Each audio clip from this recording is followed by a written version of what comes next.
The champ is here. We will definitely not shut up and dribble. The champ is here. Our first leader played. The champ is here. I'm going to continue to stand with the people. The champ is here. I will not lose. All right, man. Look up the wall. Yes, welcome. You could have been anywhere in the world, but you're here with we. My name is EJ, and I got my man. MH. Yes, he is the DB of the show, and we are Black in Sports, giving a voice to the culture that won't shut up and dribble. Here interviewing the best professionals in the game and in the boardroom. We're covering it all, laughing it all, while providing a platform to be heard. So, our listeners, you know what we do around now. We have to welcome our guest, and he is a former pro football player, okay?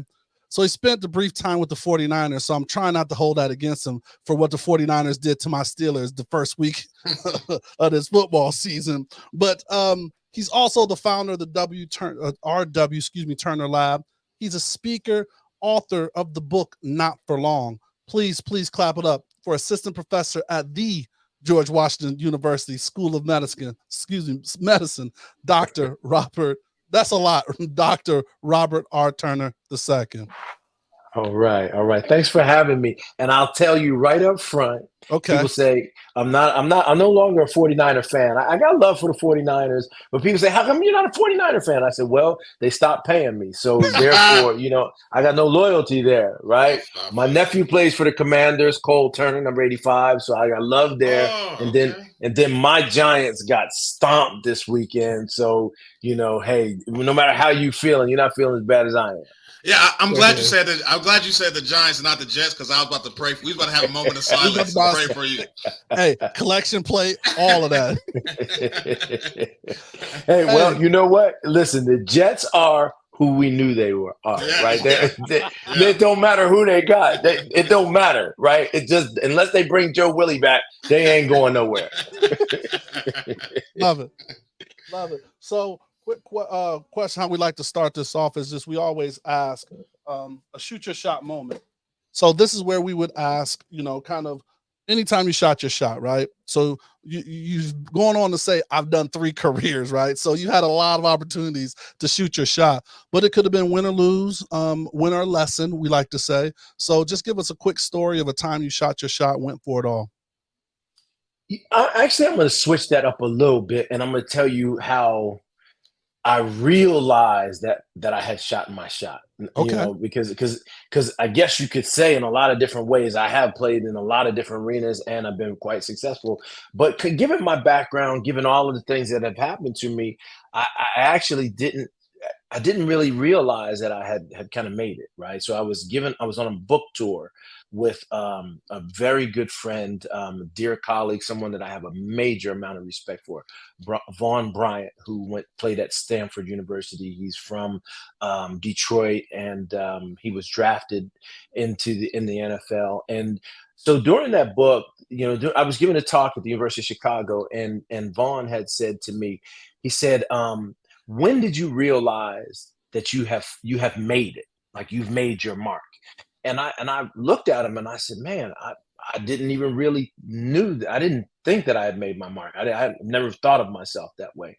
And he said to me, he said, hey man, he said, you have a PhD. He said, forget about the football. You have a PhD. He said, you're a Black man with a PhD. He said, you've written this book. It's very successful. And at that time, I was deeply involved with writing and putting together, helping to develop the movie Student Athlete for LeBron James. And so I was in the movie and we helped write it and all that other stuff. And he said, by any measure, you are a successful brother. And I had never really thought of myself that way. I was just doing what I do. Right. And he said, but you got to stand up and you got to own that, because that really is something that will help a lot of other people. And so that's how I knew that my shot was made, but I didn't even realize that. That's when I came to understand that there is something about, being out there and putting yourself out there, and then carrying the mantle, the torch that other people have provided for you. That's lovely. That's DB love. Next play, next man up. It's just kind of the mindset. We on to the next one. But Dr. Turner, where did your love for sports start? Well, I can actually trace it back to the very time that it happened. And that must have been about 7, 8 years old at the max. I'm from Newark, New Jersey, and I grew up in this big family. My mom and my dad actually both had very big families, and their backyards touched each other. So I grew up in an enclave, right? A bunch of folks that had migrated to up north, right, to New Jersey, right? Great migration. And I just remember, and it was a Sunday. It could have been a Thanksgiving. I'm not exactly sure, but I was a little snotty nosed kid, and I remember all the women were in the kitchen and they were cooking and getting everything right. It was like a Sunday ritual for us. But the men were all huddled around the television and they were screaming. And I said to myself, I was playing with trucks or something like that. And I remember saying to myself distinctly, I said, I don't know what that is, but if it gets people that excited, that's what I want to do. And then from that time on, until, if you read my book, until I was released by the 49ers and not knew what I was going to do next. But from that moment on, all I ever wanted to do was be a professional football player. Wow. Right. And I'm fortunate enough to be able to do it. But that was my moment. Wow. So it's been football. It hasn't been any other.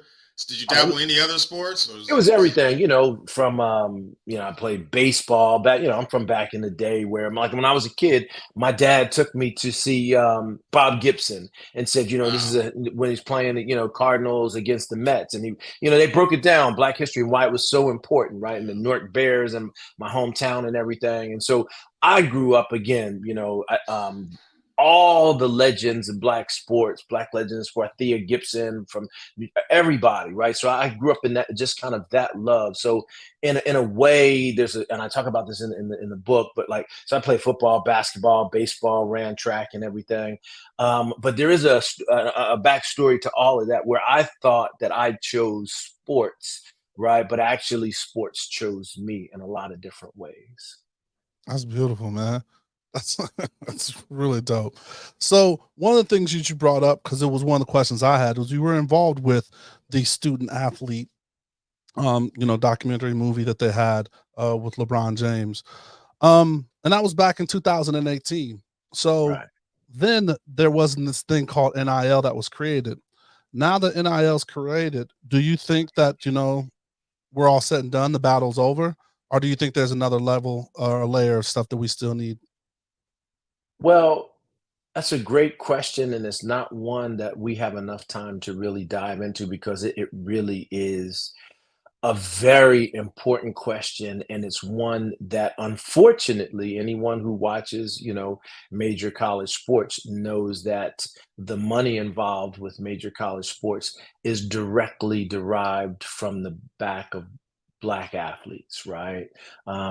Male and female, right? Men's and women's sports. And so actually when we showed that movie in Congress, right? It was hosted by the Black Congressional Congress as well as the Hispanic Congressional Congress. And when we showed the movie, one of the things that I said at that time when we had a Q&A was what I was really concerned with is if we wound up starting to pay players, that would obscure the fact that athletes were really being exploited, right? And so in a very capitalistic way of what we do in America, we just throw money at a problem and believe that that we've taken care of. There's nothing else to complain about. You're getting paid, so just go out there and, again, shut up and dribble. It's another form of that.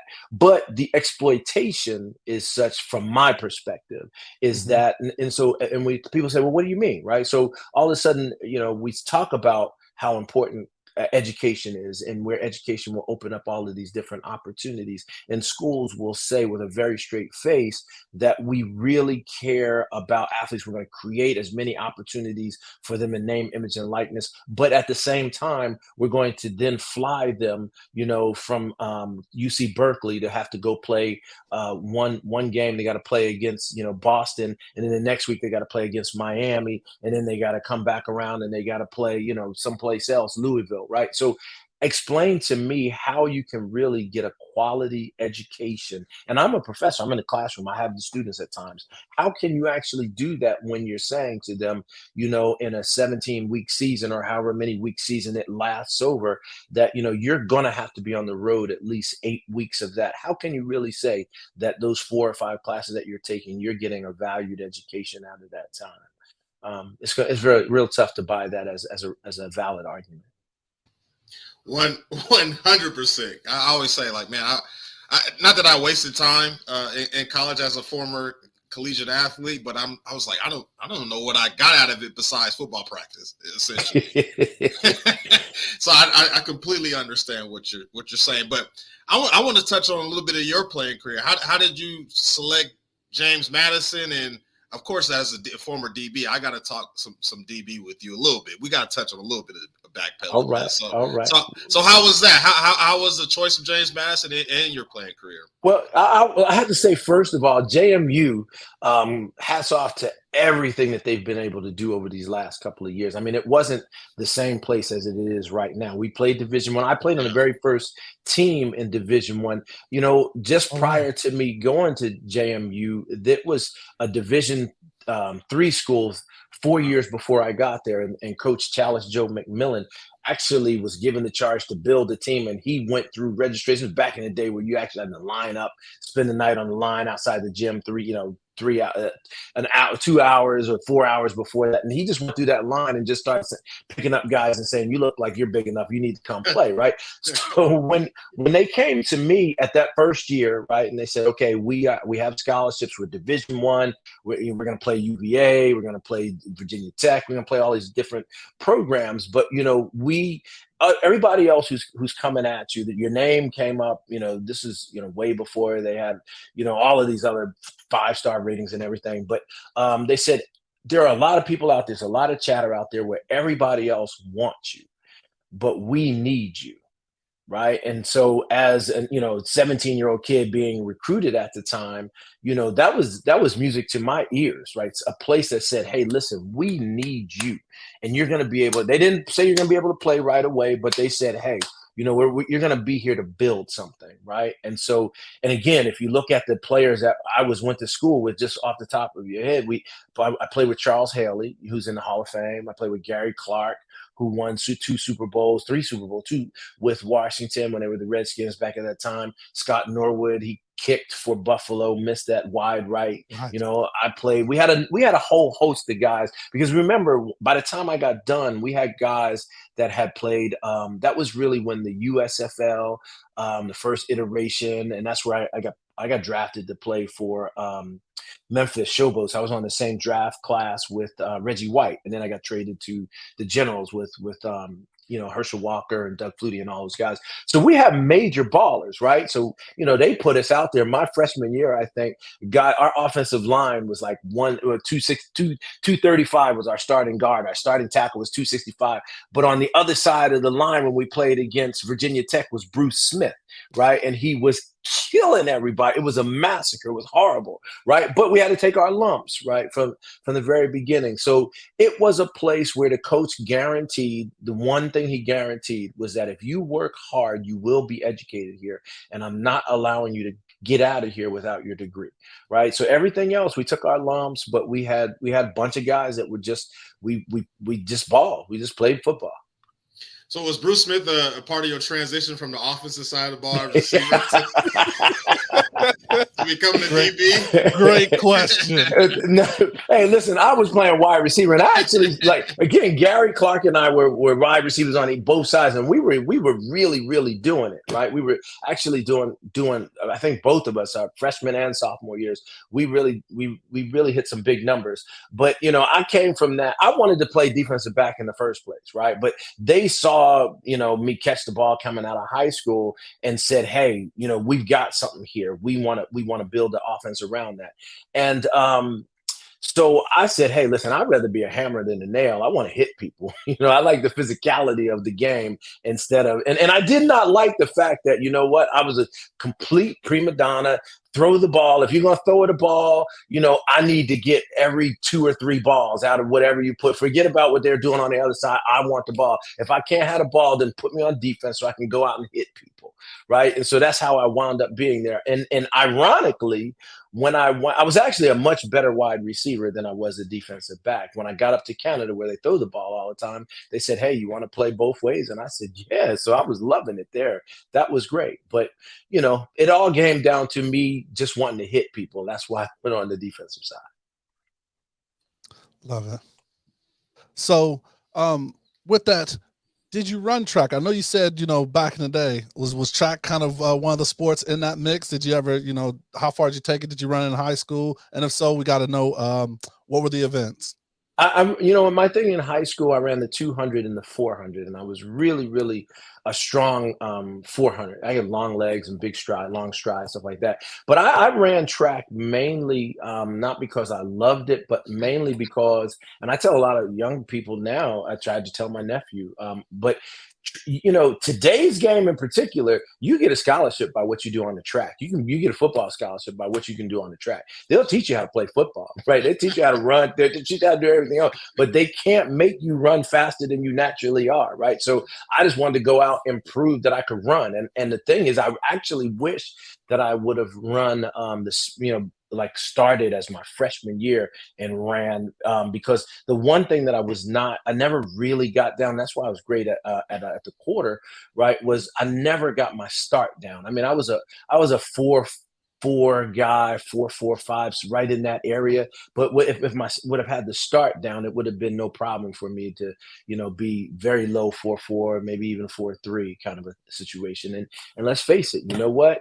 In the NFL, I told my nephew, all of this is where you go in the NFL, where you are drafted in the NFL, that dictates how long you're going to be in and what your life is going to be like after the NFL. So the higher you can get drafted is the more money that you make in today's game with more guaranteed money, right? So your second and contract and beyond that is always established by where you go, where you are in the beginning. And if you're a guy that plays out in space, you got to be able to run.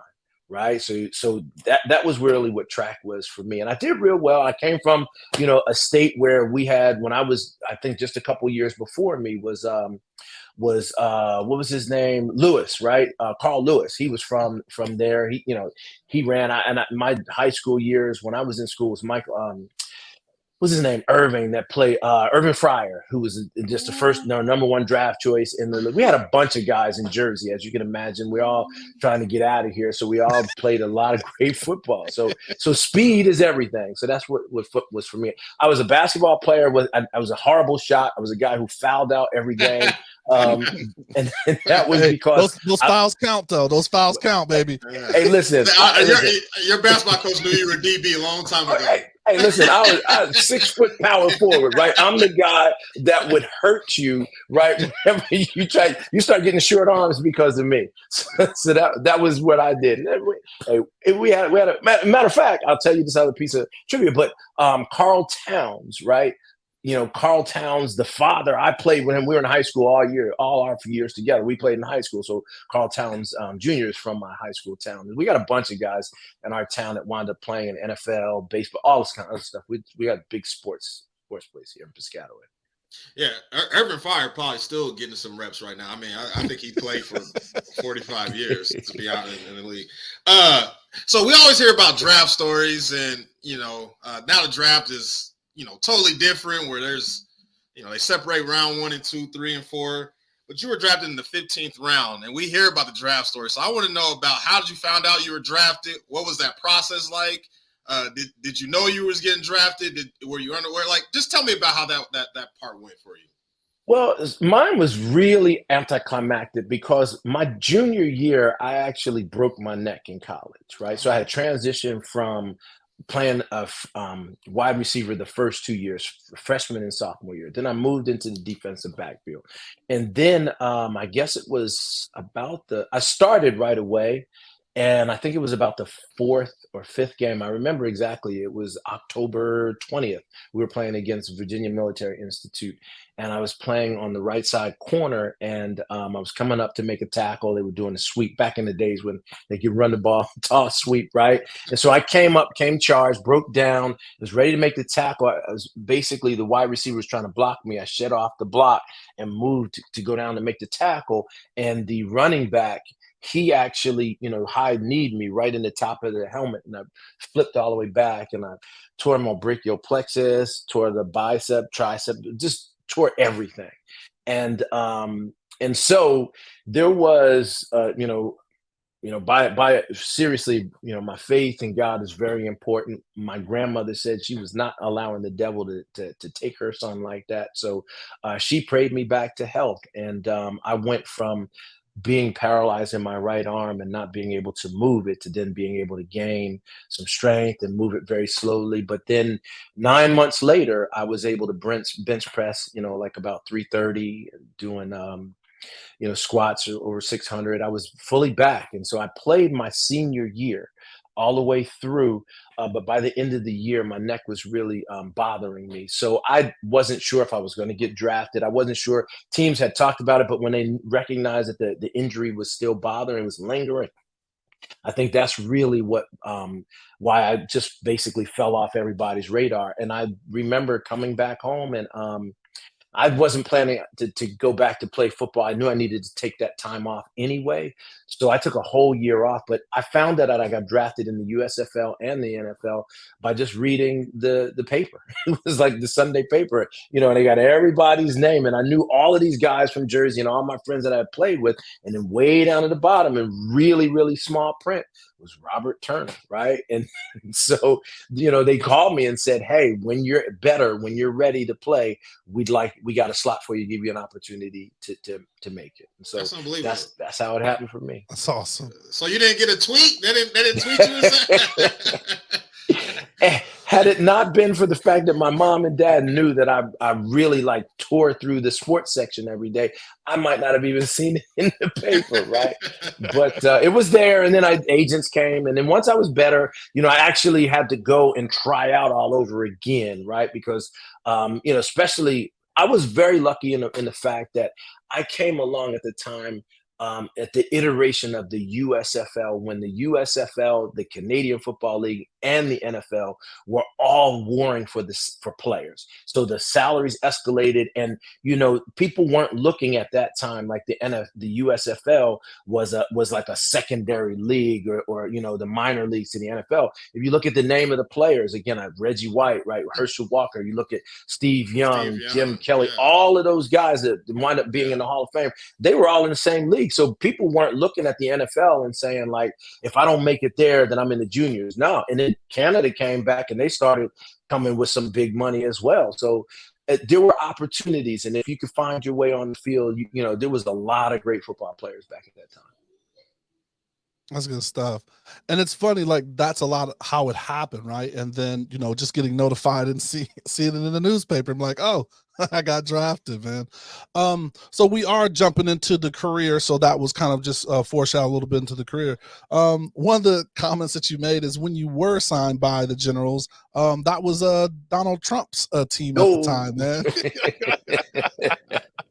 Yeah, how's that for a legacy? That is, like you said, that's just a part of your legacy, right? Different times, though, different times. Right. One thing I did want to ask is, with the league coming back, are they reaching out? Are they attempting to build an alumni, or do they reach out? How is that going with them attempting? I think this is the second or third iteration of them attempting to bring the USFL back. Well, I think that, no, they haven't been reaching out, but what is kind of interesting is that, there are all of a sudden, I think the league does have this certain, there's a great stories behind it, 30 for 30 and all this other stuff. And there's so many other players have played. So the legacy and the history is there, and it's always kind of right under the surface. But I think the new iteration, they're really trying to find their sea legs. They're not sure if they're actually able to make it from one year to the next. And then they also have, the other league that's out there as well, so there's just so much that they're trying to figure out who's going to rise up and who's going to be stable and make it happen, and what does that league look like going forward. So I really don't get the feeling that it's anything tied to what we went through, where we were. And then remember, back in those days, it was a real regional, like, people really cared about the Philadelphia Stars. They really cared about the regional teams. And the way they're doing it right now, they practice and they play in certain areas. It's not part of the community. So it's a lot different. But I do hope, because there's a lot of great football players out there, I do hope that the league finds some way to be stable, and that they give guys the opportunities. And really what it's all about is, and I've said it myself, is all I need is a chance. I just need somebody to give me an opportunity, right? And as long as, when you're young and you're willing to put your body through that, then make the best of it, because once that it's over, literally the day that you take that helmet off, you're never putting that thing back on. It ain't, and you don't want to, and you don't need to. I say football is a young man's game. Play it, move on, find the purpose, and move on after that. But at the time, try to make the most out of it. So, and I know we'll get probably more into this once we get into like the winner's circle and just a lot of the work that you're doing, but that's a key part of, maybe we'll even transition into the book, right? So you wrote a book, Not for Long, right? And for those that don't haven't heard that before, a lot of people call that's the true acronym for the NFL, right? It's Not for Long. And I think that's one of the things that's kind of the common thread that not only do we talk about a lot in this show, and we've experienced, of course, on different levels, right? Because I didn't play professional ball, but is that life after sports, right? Like, what is that transition when all of this work, all of this momentum, like you said, from being 8, you said, that's what I want to be, right? And you drove to do that. And then, like, you hang up the cleats and the helmets off. What is that transition like, man? So talk a little bit about that and why it was important for you to kind of bring that conversation up in your book with talking with the gladiators of the game that you interviewed for the book. Sure. So the whole title for the book is "The NFL Means Not for Long: The Life and the Career of the NFL Athlete," right? And really, what I guess the whole impetus, it was part of my dissertation at the City University of New York, the Graduate Center. That was my dissertation, right? And then I was offered a book contract from Oxford University Press, right? And it's kind of I remember driving down the street in LA years and years ago when I was listening to NPR, and Bill Roden wrote the book $40 Million Slaves, right? And he was talking about kind of what for the black athlete, what was kind of going on. And I remember one day I was in Indianapolis. I'll never forget this. I was at the Champ Sports Bar in the airport in Indianapolis. And I do remember very distinctly, I was sitting there, this is shortly after my career was over, and there's 2 guys sitting on the end of the bar eating whatever, drinking, and something flashed across ESPN, and it must have been some player getting some kind of trouble or something. And I remember these guys sitting down there, and they said, "These football players are idiots. If I had that much opportunity and somebody paid me that much money, I would do this. I would never do that." And I said, at that point in time, having gone through everything, and I said, never make comments about another person unless you literally lived their lives or walked in their shoes, right? Because you really don't know what it is that those people are going through. And so the dissertation, the book, was really about trying to give voice to athletes, so that way they could tell from their own perspectives what life is like being in the NFL. And that transition moment hit me, right? Because as I mentioned to you before, when I was young, I mean, I was a decent student in high school, a decent student in college, never got nearly as much out of school as I should have. Although I guess I got enough out of it to be able to go back and get a PhD and then get advanced training in neurology, neuroscience, and all this other stuff. So something must have worked out. But all I ever wanted to do was play football. And I remember and I write about this in the book, and that real come to Jesus moment for me that I was not prepared for at all when I was sitting, in general manager's office with the 49ers. And he said, "Thank you very much, but this isn't going to work out." And then he said, "Where do you want to go from here? What do you want to do now?" Right.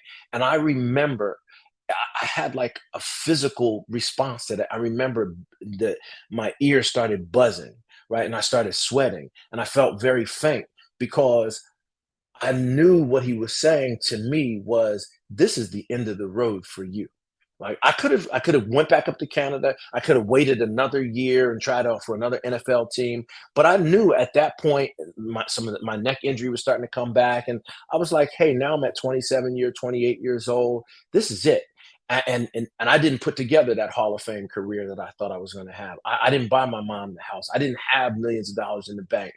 I was what I wrote in the book as I was a journeyman, right? So I knew at that time that if I hung on anymore, I was always going to be that guy from number 45 to 53 at the end of the roster. And even if I made the team, there was no guarantees that I was going to be on there from week to week, right? And so at that point, I was lost. I had no idea what to do. And I went on what I call at that point, literally, that was my wilderness years from 28 till 40. I didn't know what to do with myself until I got to that point where I was ready to go back to school. And then I went back to pursue a PhD. And trust me, I was successful in my business career, marketing and all sorts of stuff, but I was still lost. I didn't know what I wanted to do, who I was, until I realized. But there was one thing I will share with your audience that was really important, is that I did know that at, again, 27, 28 years old, just transitioning out of the league, really, literally, where do you want to go? I didn't know where I wanted to go. Right? I went down to LA from San Francisco to visit my uncle, and then I wanted to hide because I was embarrassed that my career had ended. Right? But I knew one thing, and I said to myself, I said, if the pinnacle of my success, if the greatest achievement that I've ever made was playing professional football at 28 years old, then I'm in trouble for a sad life, because I got a whole lot of years ahead of me and I got to figure out what to do next. Love it. Yeah, I'm not smiling because of what you're saying about your career. It's just more that you've explained this part of the transition better than I've probably heard it. EJ knows I'm super hard headed, and I don't necessarily agree with some of the CTE narrative, just because I think there's some parts of it that's left out. And one thing that I heard you say was that a lot of times the ones that are studying don't know the mentality of a football player. You said it just a minute ago that you were coming up to defend a power sweep. Like nobody, that's a different mentality to take your body at 190 pounds and say, like, I'm gonna risk it all and get this guy on the ground. That's a whole different mental state to it. So first of all, I just wanted to commend you and say, like, I really appreciate that part of it for sure, because nobody's ever really explained it like that. At least I haven't heard it that way. And then even the part that you just said, wilderness, because I'm not laughing at it, but I just understand what you're saying. I never played at a professional level, but I do understand that part of what we're going to do. But can you touch on the part where you said as a kid you wanted to be a NFL football player, and for somebody to actually reach their goal and then come up with another goal, that's the part that I feel like sometimes is not really explained, because people have goals and then, you kind of keep pushing to them, but to actually reach your goal and say, like, man, that was what I really would set out to do, and you've reached it.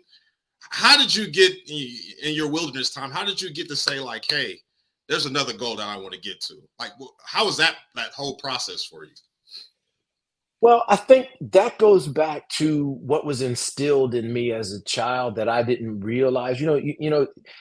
People put things in you, they come along the way, and especially playing football. I had a myopic view of the world, right? I'm just like, man, like it could have been like the bomb could have exploded across the street. I don't know. I still got to go work out, right? I'm trying to do what I got to do, right? But when I as I mentioned to you before, my grandparents, my family was part of the Great Migration, and they came up back in the first wave, 1920. My grandmother and grandfather left North Carolina, right, sharecroppers, and moved to Newark, New Jersey. And when I graduated college, my grandmother, she did something that really instilled something in me. It was way deep inside, but and I wasn't aware of all this, but she was nothing but about 5'4". And my grandmother, when she left the South, had only returned to the South twice. Once was she had my dad drive her to go see her brother's funeral, and they were going to spend the weekend down in North Carolina, smaller place, Tillery, North Carolina.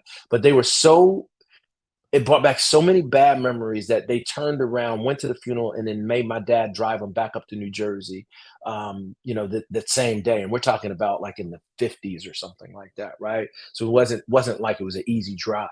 But then the second time that she came down south below the Mason-Dixon line was for my graduation at James Madison, Harrisonburg, Virginia. And my grandmother, she put in my hand and looked at me, and she gave me a brand new crisp $100 bill. And she said, I have been waiting for this day my whole life to see one of my children or one of my grandchildren graduate college, right? And then my dad mentioned to me, told us later that between my grandmother and grandfather, between both of them, they didn't probably have more than a seventh grade education. One went to third grade and one went to fourth grade or something like that. And so my grandmother, that was the thing that I knew that moment that I wasn't like, I wasted college, but I knew at that moment, if it was that important to her, that I needed to get more education, right? I didn't know where, how, or anything else like that. But that was what eventually led me to really kind of figuring out what I was going to do. So again, my sociology, my biomedical training, being a gerontologist, all of this other stuff, I never knew anything about the career that I have now. I didn't even know it existed, let alone it was possible. Again, it was one of those things that it chose me. Every time, every step of the way, people kept giving me money to go back to school. People kept giving me additional things. It was just like all of a sudden. And then once I got to a certain place, it was clear that I'm probably the only person in the country with my unique skill sets and experiences to put me in a place to be able to pursue research and ask questions from the perspective of being a true insider and understanding the life of the individuals. I study Black men and I study former athletes, right? So That's awesome. I can never divorce myself from those populations. So all of the things that I study are really important to everyone that I'm involved with, because I can tell them, listen, whether you get involved with my studies or not, it affects me. I care about the answers that I'm seeking in my research. Absolutely. Directly affects you. No, that's good stuff. All right. So right now we're going to jump into the quick hits, and then we're going to bring up a special guest into the room. So MH, Ray, with them quick hits. Yes, sir. Dr. Turner, just some quick questions, get to know you type of things. Favorite travel place, favorite vacation place? Oh man, I love so many of them. But anywhere, take me to the Caribbean. I'm loving it. I'm loving it. I just came back again. My dad has Alzheimer's. I'm his caregiver. So in order to take care of someone, you got to take care of yourself. So I went down to this place in St. Lucia called Body Holiday Spa, and it was the first time that I have ever really went to a full-on health and wellness retreat, and I got re-energized, right? And I just it really helped me come alive again. So that was just, I loved it. So anyone who's really caring about your own health and well-being, I would highly suggest doing something like that. But then I also love going down to like Brazil and all those other places like that. But so Caribbean, I love being down in where the water is blue and very nice. Are you a breakfast or dinner type gentleman? Well, now that I'm getting a little bit older, I'm a gentleman, kind of older. I'm like dinners type of thing. I start my day every day. I try to drink a fruit and vegetable smoothie. I really try to start the day off very healthy, working out, that kind of stuff, trying to keep the weight down, just, hey, listen, you gotta, I don't want all of those old injuries be creeping up on me. So I try to, keep all of the fried food, sugar, red meats, all of that. Try to keep that down to a minimum, and then have one good hearty meal in the evening. Love it. Shout out to a favorite teammate. Oh man, shout out to favorite. You know what? My favorite teammate of all time was a guy named, and I love him to death. Don't talk to him nearly as much as I need to and want to, but a guy named Vince Goldsmith. We played together up in Calgary. Goldie. He deserves to be in the Hall of Fame up there. He went to the University of Oregon, just a beast on the defensive line. You'd be talking about him in the Hall of Fame in the NFL had he been about 4 or 5 inches taller, but just an amazing brother, great Christian man, great family man, someone that I look up to all the time, even though we don't talk as much.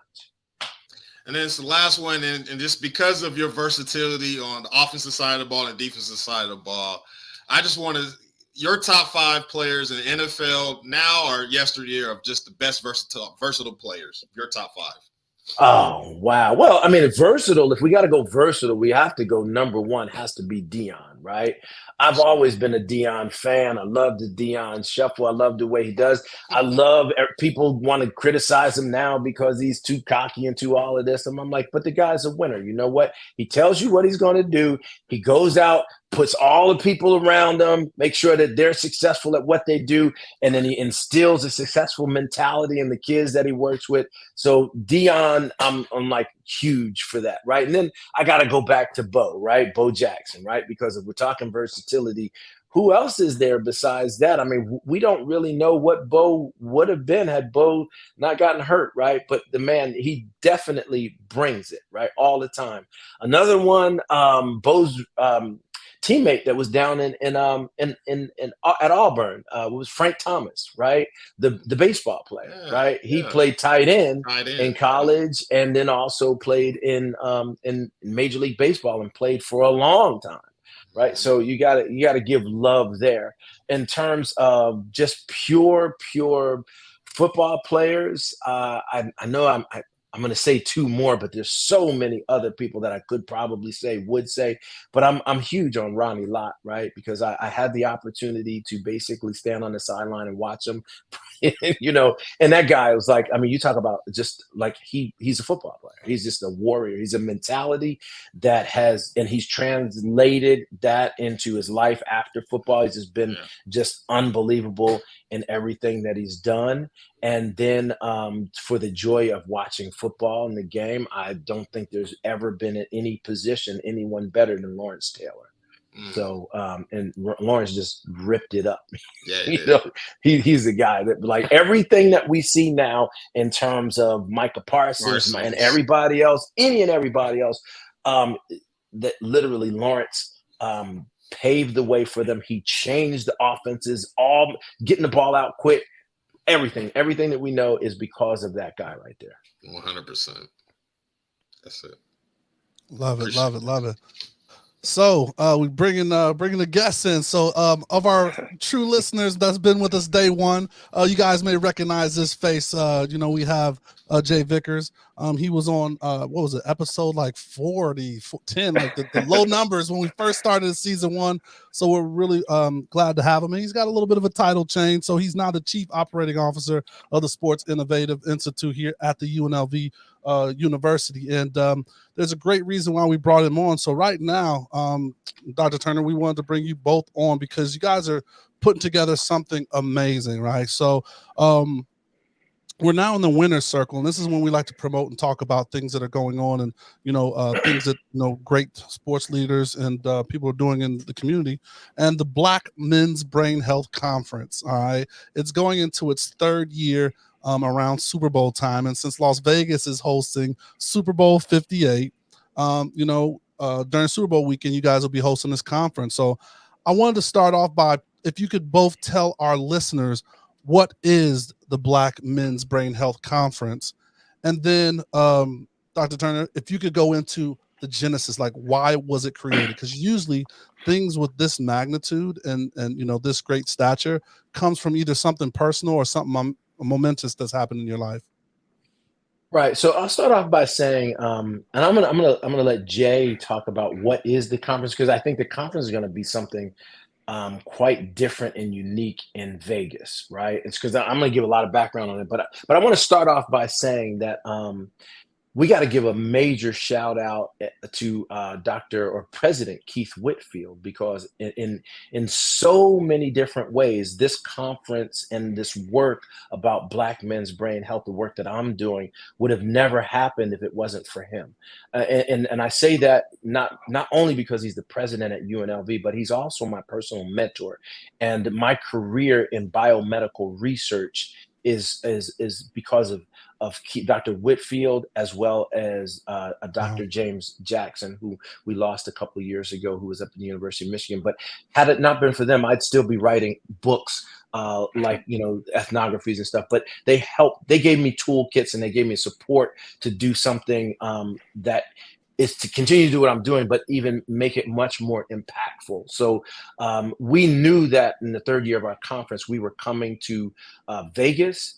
And we always partner with an academic institution. And so I reached out to Dr. Whitfield. He graciously agreed to host us, as well as be the keynote speaker and talk about his work and how it all ties together. But he said, you need to get in touch with, and everything that you need is going to be facilitated by my man, Jay Vickers. And so awesome. I contacted Jay. Jay said, I was waiting for your call. He got on a plane right away, took a look at what we did at the conference 2023 at Arizona State University. And then he's now going to help us put some real local flavor on this to highlight what's happening there and to show the importance of the work that's being done in these areas down in Vegas. So I'm going to turn it over to him now. Well, I appreciate that. And Dr. Turner, it's good to see you. EJ, Miles, great to see both of you as always. And it's always good to be a part of this Black in Sports podcast. I tell you, first and foremost, I was really excited when I got the call from President Whitfield to talk to Dr. Turner about Black Men's Brain Health Conference. It fits right into what we do at UNLV Sports Innovation. We know we have some really good leaders and subject matter experts surrounding brain health. We have the Lou Ruvo Center here for Alzheimer's in collaboration with the Cleveland Clinic. As well as we have great subject matter experts in Jeff Kinney, Jeff Cummings here on our campus. But what's unique about what Dr. Turner is doing is he's looking at the ethnicity background of patients and the effects that they have as it relates to brain health. And considering he's a Black man, his initial focus is Black and brown people from that standpoint. And so considering we all look the same on this screen right now, I have a lot of interest as it relates to being a former athlete myself. And so to have a project that I can be a part of and have our institution also be a part of that focuses on this very important subject matter, I was enlightened by it and also wanted to learn more about how we can make our time here in Las Vegas the best that he's had thus far, and wanted to connect him to the Lou Ruvo Center, to our subject matter experts. And I think in those meetings, one thing that I saw was, and as you probably seen in the last 40 minutes, Dr. Turner's going to blow your mind away. He's going to blow your mind away about the subject matter, his background, his intelligence, and just his thinking about how we can support not only all types of athletes, but athletes that look like you and I. And I think that's something that's really important that we could bring to the stage. And I know he talks about Black Men's Brain Health Conference. So when I went there, because I also focused on equity, right? We talk about gender equity. But what he did there is he wanted to hear from some of our women leaders, female Black leaders who are involved in sports, and how that affects them by having men that have issues in brain health. And those leaders that also lead men in that situation. So it affects it from a 360 point of view.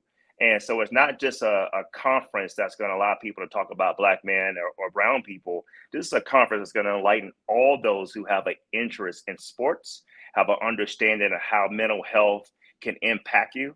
And the sports piece doesn't just start with just, hey, are you a football player or a basketball player or a baseball player, but also on the military side. And so those are the things that I think are really important. Our military here deals with PTSD. They deal with a lot of things that we don't understand. And there's no way we can understand, even as athletes, to be able to have war on a country without even visiting that country. We're talking about cyber war, cyber attacks, no different than how you play a video game. And so there's effects of that happens. But his research, the contacts that he has, the establishments that he's made, the foundation that he has, I think is going to really enlighten those that attend this conference. And I'm really excited to be a part of it, to help run operations, to help connect them to our great community. He'll also have the opportunity to meet our leaders that are part of our Black Sports Professional Network that our very own EJ leads. And from that standpoint, I think he'll have the opportunity to really see just why we're called the sports and entertainment capital of the world. Boy, son, look at that, boy. Now, see, Dr. Turner, now I see why you had to make sure he was on. Exactly. That's a mic drop when you just get to sit back and let him do that, man. No, man, that got me excited. I mean, I was already excited. You know, anything that comes to the destination, MH and I are always a proponent to like highlight that and shine and, you know, always be a part how we can. But just hearing that is like just amazing. And I think, you know, MH may chime in this more than myself, but just the military part of that was something that like I think we both kind of like leaned back when we heard you say that, because you hear parts of it and you get that the way you explained it. And I know like MVP, that kind of program that Jay Glazer really talks about a lot. And I know it's building some momentum here in Las Vegas with our local chapter. But the fact that you're including all those, because there's all of that people that they're in real combat. You know, athletes are at a different combat for a game, but we all kind of go through, you know, when they say coming, there's a thing, right? Coming back to civilian life, right? So a lot of people are having some of those things that could affect them mentally. So that's amazing just to hear that, man. Just one more layer, a level of excitement. Let me jump in real quick, just because, you know, first of all, I'm going to say both of you can appreciate this, but especially Miles. I remember when Jay first walked in the room in Arizona, right? And I knew he was coming, and I was like, man, that's a big brother right there. He got some gun, he's a big guy, right? And then we went out to lunch, and I said, well, what position did you play at Notre Dame? And he said running back. I thought he was gonna say defensive end. I was thinking to myself, man, God, how am I gonna tackle that dude? I was like, man, I'm glad I was done by the time he was playing. But I wanted to say one thing. I want to make sure that we get to the listeners here. Shortly after we finished in Arizona, Jay said, hey, make sure you come out to Vegas. I want to introduce you to some key people out here. And what he didn't prepare me for this, but I was really blown away. And this is one of the things that we're going to really focus on in Vegas in ways that we haven't done in the other conferences. And we hope to start getting some momentum here pretty soon in some programs that we're developing right now to put underway before we get to the conference. But you know, Jay and the folks at Lou Ruvo Center and there in brain health at UNLV, they helped me understand that, you know, you have a significant population of older adults out there in Clark County and throughout, you know, the Las Vegas area. And then we also look at UNLV, and they claim to be, one of their claims is that they are the most diverse, racially and ethnically diverse campus in the country, right? And so what that showed me in terms of what we do and doing Alzheimer's research, neurodegeneration, and those caregiving and all this other stuff, is that like, they showed me that Vegas is a great place to conduct this research and to make a great difference. And the people out there are welcoming, they're hungry, they're looking for all of this talent, and the resources, the infrastructure is there to make a real impactful difference in the science that needs to be conducted. And so that's one of the things with our conference that we really want to be able to highlight is, like, look at what's happening as part of being the sports capital of the country. And it connects the military, and it connects, you know, all of these different things, and folks being out there retired. There, you know, Vegas is one of those places where there's people doing a lot of great things, but they're opening the doors for others to be part of the community and help them face the challenges, particularly in this area around brain health, dementia, Alzheimer's, and those kinds of things. One of the other things that you talk about or you do in your work is just the caregiver part. And that's big, right? Like, so, you know, I lost both my mom and my dad, both my parents. And, you know, we lost my dad first and, you know, then my mom, and just people don't understand the stress and the toll that it takes. And then that mental battle you deal with as far as, you know, feeling bad if you put them in a home or taking care of them, and like, you know, what styles and levels, and just that kind of mental anguish you go through with that. How are you seeing all of these disciplines like connect, right? And then you talk about Alzheimer's, right? Because that's one of the things my dad suffered from. He got on early onset dementia before, you know, he left us. So how are you putting all of that stuff together? Is that just through the research? And I think that, behaviorally is one of the big things that you point out in a lot of your discussions. Well, I'm really happy that you connected that. And as athletes, we can really understand this. And it's funny because how I started with this kind of conceptual model. I'm trained as a social and behavioral scientist, right? And then I've added on, the part about, the cognitive functioning, psychosocial factors and everything. But I got to this place by thinking about athletes, thinking about sports concussions, thinking about CTE, like Miles was talking about, and everything that I had read and all the talks and everyone was talking about looking at a brain injury as in isolation to itself, right? Okay, what happens physiologically to the physical brain when it gets injured, right? But as a football player, you all know, as an athlete, you all know that if you hurt one part of your body, it more than likely it resonates with other parts of your body. I mean, nobody, you know what I'm saying? Nobody hurts a knee and it only is contained to the knee, right? It hurts everything, right? And all of that, you got to think about how all of that plays together to get back up the next play and try to go about this. And I thought it just didn't make sense to think about just what happens to the brain, right? I started to think conceptually, how do all of these things kind of put together, right? How does your personal upbringing, right? How does, like things like being a man, your understanding of being a man. I played during the time where my coach in high school had told me, he said, you never let the other team have the satisfaction of seeing you get hurt. I don't care if you have to roll off the field, you're getting off the field, right? Yeah. Right. So think about, what does that mean to you in terms of your understanding of what an injury is? Are you hurt or are you injured? You know what I'm saying?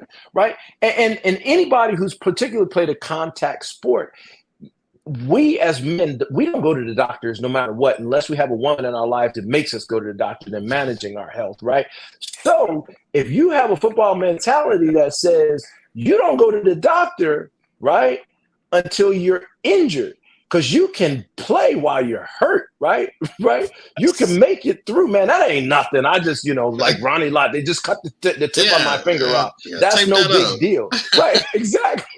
Right? Walk it off. Walk it off, right? Put a little spit on it and go for it, right? So, when you are having things that you're dealing with that happen, and we all know what it feels like, that hit that you took at 22 years old, you don't actually feel it until you're 42, right? And then it really lives with you every day when you're 52, right? But when do you actually tell the doctor about it? You start saying, well, I lived with this long enough that it ain't no big deal, right? That's just part of who I am now. Well, you can't do that with your brain health, right? Yeah. We have to understand who you are as a man. We have to understand how you've been conditioned. We have to understand how the environment that you lived in and how you interact with institutions that get you institutionalized, like being in the military or being in the sports arena, how that impacts how you relate to, your health behaviors. I said we have to pull all of those things together, right? Even in caregiving, we have to. And one of the things that I just want to also add on here is that AARP has found that there are over 2 million Black men across America who are providing care for a loved one. Right. So that care could be anything from and that's what we call informal care, unpaid care, someone that has dementia. It could be someone, a child that has some kinds of, problems. So Black men, we know our health profile, and I hate to say this, but it is true. We have the worst health profile of almost any group. Right. And then if you add that stress, that pressure, and then you don't go to the doctor, how do all of those things impact our relationship and understanding of our own health? And so that's part of really what we try to bring the community, clinicians, researchers, athletes, and men themselves and women, right, all together so we can start having real conversations about what it means to really, care for your health.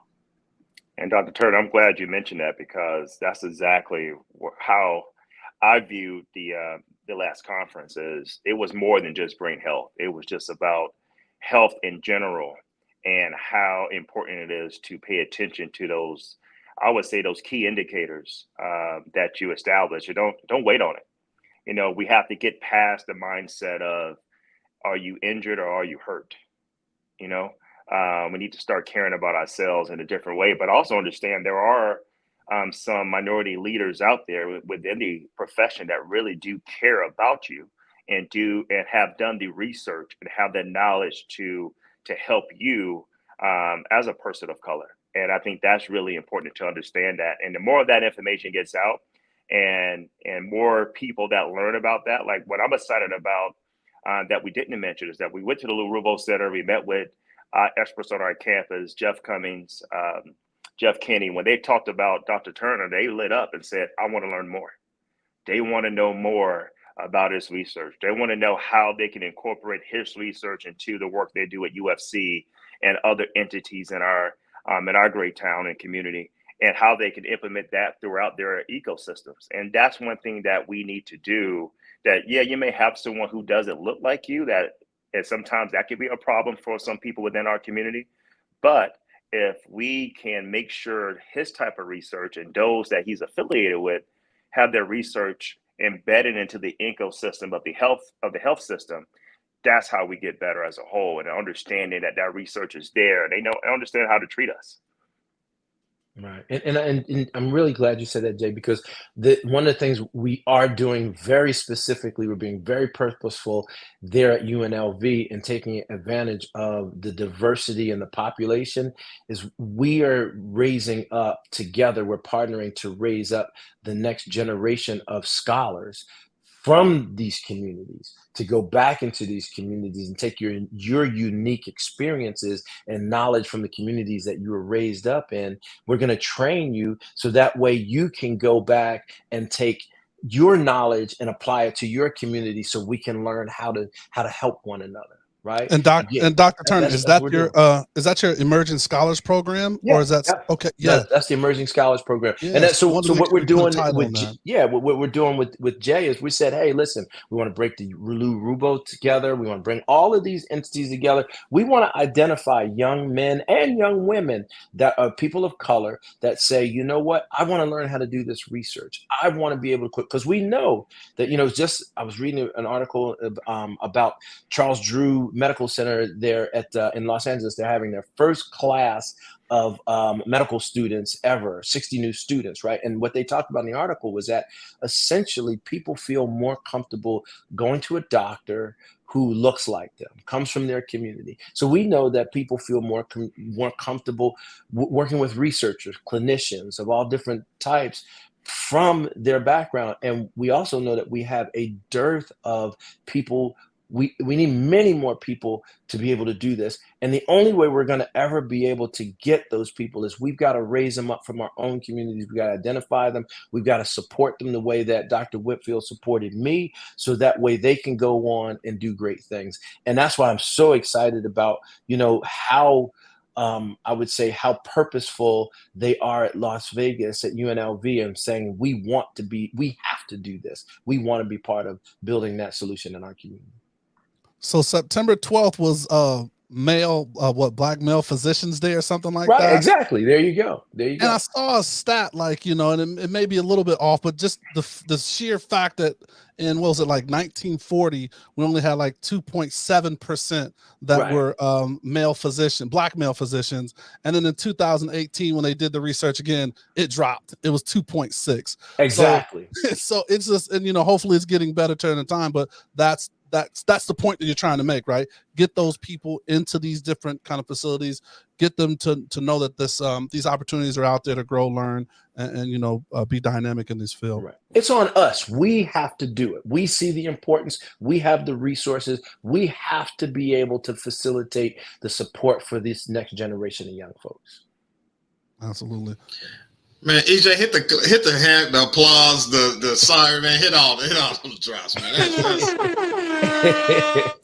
That is unbelievable. But you're so right. I mean, I have a black dentist now, and the way he broke it down to me, he was like, "Hey man, you got to just do this. You got to floss, bro." Like I'm like, you know what? You changed my life just the way you put it, man. You know, like I'm with you. So, man, it's just beautiful. I got so much I could probably say. I'm really looking forward to the conference.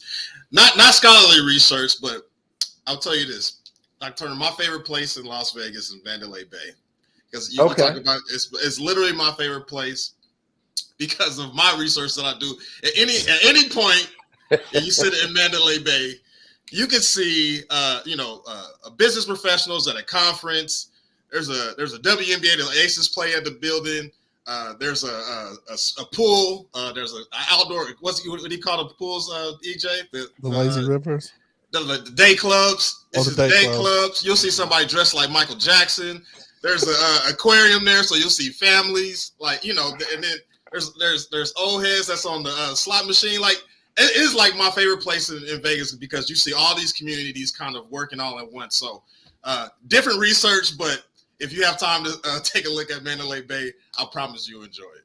All right. Well, I think one of the things that we did not say, but it is very important, our conference isn't just for researchers, clinicians, we actually embrace and we look for those community-based organizations that are serving, particularly in this instance, that are out there on the ground every day serving Black folks, right? Serving Black men in particular, because we can't understand particularly what's happening regionally, locally, unless we're on the ground inviting people who are out there on the front lines every day, helping us better understand so we can then again work together. We want to work way outside of the ivory towers. We want to be living in the streets where people live to be able to find solutions. I love it.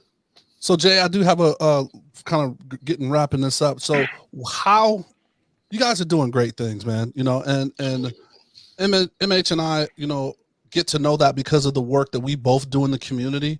And, I've had the opportunity to kind of work, beside you or just kind of watch what you do. And I always like to support it. But what are some things that we, our listeners, can do to, one, get the message out of what you're doing, because what you're doing is important. And sometimes people just need to hear that message. And then how can we also support you?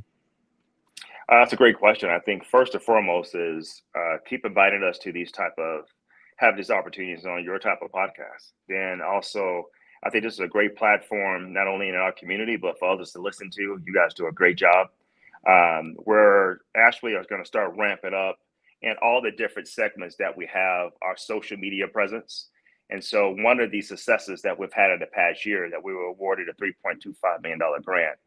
And we used that and what I wanted to do with that grant was invest into our students by hiring them as graduate assistants.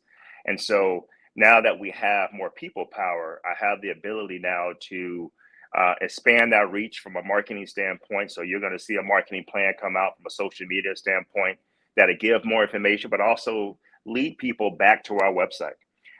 They'll be able to see a landing page for Black Business Brain Health Conference that'll take them also to their page, to the official page, but they'll see that collaboration with UNLV Sports Innovation. They'll understand that our very own President Keith Whitfield is the keynote speaker, but also they'll see other events that we're going to be involved in, which is like the first omni-channel sports entertainment innovation conference that's coming to Las Vegas in July of 2024. And I'm happy to say that's part of a vision I've had for 2 years, but also a co-creator of it and with a collaboration with Syracuse University. So those are the type of things we'll do. And so just having the opportunity to do exactly what we do in sports innovation, which is create a platform for our students and faculty to speak on their research, showcase their research and their innovation, and also be a connecting bridge to our external entities within the community, whether that be local or globally, as we're starting to reach those pieces too. So I just want to continue to have the opportunity to interact with organizations such as yours, interact with people like Dr. Turner and others, and continue to get the message out. I still feel word of mouth is outstanding, but we will take advantage of our social media, utilizing our website and other platforms to ensure that people understand UNLV is we may be a young institution, but we also are the fastest to reach top tier status. and be an R1 Carnegie Research Institution as well. That's fantastic. And that same question to you, but I want you to start, Dr. Turner, I want you to start out with the date and as much as you can share. And then please tag us, let us know when any of that social is available, because we want to make sure we share that, tag it, like it, and be a champion for you guys as well. But yeah, Dr. Turner, how can we support you? Well, first, I'm gonna invite you. I'd love it if you can come out and broadcast, at least part of the conference, if not, the whole thing. But and even if you want to do some taping or whatever, but we want to make you, part of it. We want you to be involved and and interview some of the folks that will be there. You'll see we've got some Hall of Fame athletes that are being there. We got just really impressive folks that are going to be involved with it, and so we'd love for you to do that. The conference this year will be on the campus of UNLV in February 2024. The actual conference will be on February 6th and 7th there at the Student Union, and we'll start in the morning. I think we have registration starting about 8 o'clock. The actual conference on both days goes from 9 o'clock in the morning until about 6 o'clock in the afternoon. It's a free conference, so we don't ask people to come in out of their pockets and have to pay for it. We provide lunch for you. We also will have a social hour on after the first day of the conference. So that'll be there. We provide snacks. We try to do things healthy.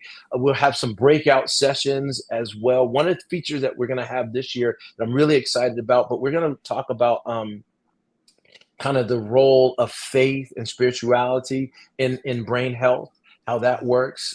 We've tentatively also, we're going to hear from Maurice Claret, who you may all know from the Ohio State and about his time and how he transitioned and remade himself after the time he had spent in prison. So we got some really exciting things that are going on that way. And then the second day, the end of the second day, we do a big sports spotlight thing where we have a panel discussion with women athletes as well as men athletes. We want to get as many of the high school kids and their parents out as well, so we could use your help in the community to be our voice, to let those folks know that starting, I think, around 6 o'clock, 5:30, 6 on day 2, which is the Wednesday, and I think that's the 6th or the 7th. We want to just pack the house. We got room for about 500 people. So we really want to be forward thinking in terms of getting the community involved in any way that you can help us do that. That's what we want. Fantastic. All right. This is where we leave it up, man. I mean, it's so much, man. You hate for these conversations to end, but just where we allow you guys to drop the assist. And Jay, you've done it before, so if you want to lead it off with a quick, just kind of words to live by, or maybe like a quote that you want to do, and then Dr. Turner will ask the same for you. Oh man, you took me off guard on that one. I actually. You know what? My head's been down, man, as far as trying to accomplish certain things. Now, it's interesting. We get these opportunities, right? And there's not a lot of us that have the opportunities to lead people, to lead organizations, and to move forward. So sometimes you think that you're alone in what you're trying to accomplish. But then when you have these type conversations around people like yourselves, you realize you're not alone, and you realize that there's opportunities for you. So I would only say is don't be afraid to be a mentee, and don't be afraid to be a mentor at the same time. And meaning what I'm saying is let's just keep learning, and don't think that you're definitely alone in your journey. There's many people that want to hear about your journey, but they also want to help you in your journey. And that's what I'm really excited about through these type of collaborations and partnerships is that you got 4 different people on this phone from different backgrounds, and we have the opportunity to really help each other out, either through words or through actions. And I never will think anything short of that. And I hold these type of relationships really close to the heart. So to anybody listening, value your relationships, understand you're not alone, and just keep grinding. I love it. Head down, keep grinding, value those relationships. All right, Dr. Turner, that was a tough one. He set it up strong for you. What you got? Well, where'd he go? There he is. I'm back. I'm going to say, to me, it really stems from which is the greatest commandments of all of these, and it is to love thy neighbor as thyself, right? And so you can't do this kind of work. You gotta love the people that you serve, right? And so for me, I hope that when people encounter me, they say, this is a brother who's committed to loving other people and learning from other people how to love, right? And so that's really where it is for me, is every time I have an encounter with you, how can I get better? How can my interactions with you help me be a better person, to learn how to love and to receive love as well, right? Because receiving it is just as important, if not even more important sometimes, for your soul. You got to learn how to receive just as much as you learn how to give. And so that's really where I'm hoping that we can make a difference in our communities, because we really we love on people and we learn how to receive love from people. There it is. Give love, receive love, and get better while we're doing it. Man, MH, you got final thoughts, man? I ain't gonna disrespect nobody. Just go ahead. It's just been beautiful. Just go ahead, EJ. I ain't gonna disrespect. There it is, the final thoughts by MH. No, this has been an amazing night. It has. It's been said, during the call, and we all probably have that same esteem and gratitude. So we want to give a special thanks to UNLV President Whitfield, man. He's an amazing guy. He's doing a lot for us and the community and that university and all, which is a cornerstone. So definitely want to thank him for his support of the show and then just kind of connecting us all. And then we want to thank you guys, our guests. So Jay, Dr. Turner, thank you guys for being on. The people listening, I hope you enjoyed the show. I hope you learned something. And more than ever, man, I want to see you guys at the conference, 6th and 7th. We're going to be pumping and promoting that. So it's free. And like the documentary said, if it's free, I'll take 3. So I want to see all of y'all there. Make sure you show up and show out, man. And lastly, man, we're going to get out of here. But please, like we say, man, the new shows drop every Thursday. Please subscribe to our YouTube channel, because seeing is believing. If you can see it, you can be it. Subscribe to our shows. We're everywhere. You listen to podcasts. And don't forget, please stay safe, practice gratitude, and know we're rooting for you. Screaming, all us blacks got is sports and entertainment until we even.